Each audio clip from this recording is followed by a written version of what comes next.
அனைவருக்கும் வணக்கம். நான் காமராசரை பற்றி பேச போகிறேன்.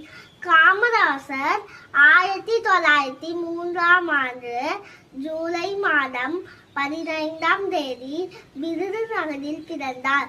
குமாரசாமிக்கும் சிவகாமி அம்மையாருக்கும் மகளாக பிறந்தார். இருந்தாலும் மறைந்தாலும் பேர் சொல்ல வேண்டும், இவர் போல யார் என்று சொல்ல வேண்டும். இந்த கவிதைக்கு பொருத்தமானவர் நம் காமராசர்.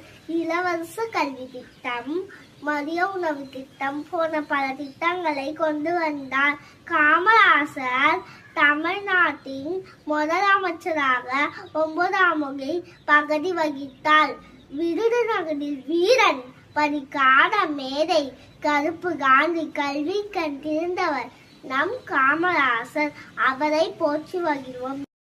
6ஆம் வகுப்பு கடவுள் வாழ்த்து. மன்னனும் மாசற கற்றோனும் சீர்தூக்கி மன்னனின் சிறப்புடைய நம் தேச நல்லா சிறப்பில்லை, கற்றோனுக்கு சென்ற இல்லெல்லாம் சிறப்பு.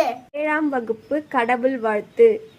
வானாகி மண்ணாகி வழியாகி ஒளியாகி ஊனாகி உயிராகி உண்மைமாய் இன்மைமாய் கோனாகி நானென்று அவரவரை கூட்டாத்து வாழ்ந்தாய் என் சொல்லி வாழ்த்துகிறேன்.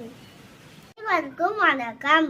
திருக்குறள். அகர முகர எழுத்தெல்லாம் ஆதிபவன் முகத்தே உலகு. கற்க கசகட கற்பவை கற்ற பின் இருக்காதற்கு தர. வேண்டுகள் வேண்டாமை இதானாதி சேர்ந்தார்க்கு யாதும் இருமை இல்லை. தீயினால் சுத்த புண் உள்ளாரும் மாறாதே நாவினால் சுத்தவது. வேண்டுகள் இனிய உணவாக நடக்கூறல் கனி இருப்ப காய்கறன் தந்து. நன்றிக்கு வித்தாலும் நல்லொழுக்கம் தீவொழுக்கம் என்றும் இருமை தரும். நன்றி நன்றி நன்றி மறுப்ப நன்றது அன்றே வந்து நன்றி.